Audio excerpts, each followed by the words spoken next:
On a cold, rainy night in October, Emily Carter, a beloved nurse in the small town of Maple Hollow, Ohio, vanished without a trace.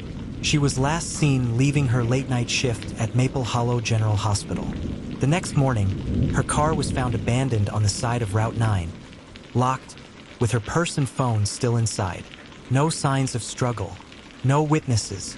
It was as if she had simply disappeared.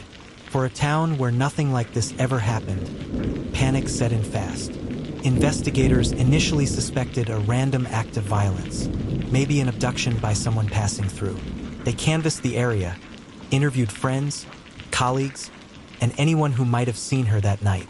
But as they started piecing together Emily's last few months, a very different picture emerged. Records showed that Emily had recently become distant from her close friends. She'd switched to late-night shifts and stopped attending her usual social events. Phone records revealed frequent, deleted conversations with an unknown number. That number was later traced back to a man the town never suspected, Officer Thomas Blake, a married local cop and family man. Blake admitted to an affair but denied any involvement in her disappearance. His alibi checked out. The investigation stalled until a single eyewitness came forward.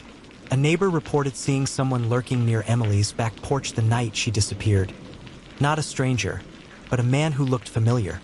Surveillance footage from a nearby gas station showed that same man buying gloves and duct tape around midnight. That man was David Carter, Emily's younger brother. Up until then, David had stayed on the sidelines, grieving, quiet, cooperative. But when detectives brought him in, the cracks showed. Under pressure, David confessed. He revealed that Emily had been planning to leave Maple Hollow and cut ties with him. Years of family tension, resentment, and dependency had reached a boiling point that night. He admitted they argued, things escalated, and in a moment of rage and panic, he shoved her. She fell, hit her head, and died instantly.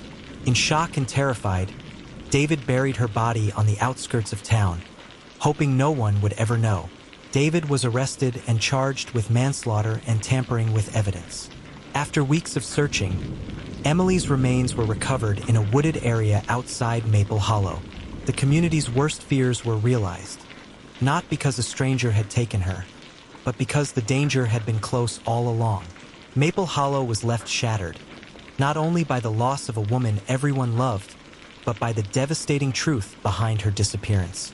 What began as a suspected random crime turned out to be a family tragedy, a story of broken trust, hidden pain, and secrets that destroyed more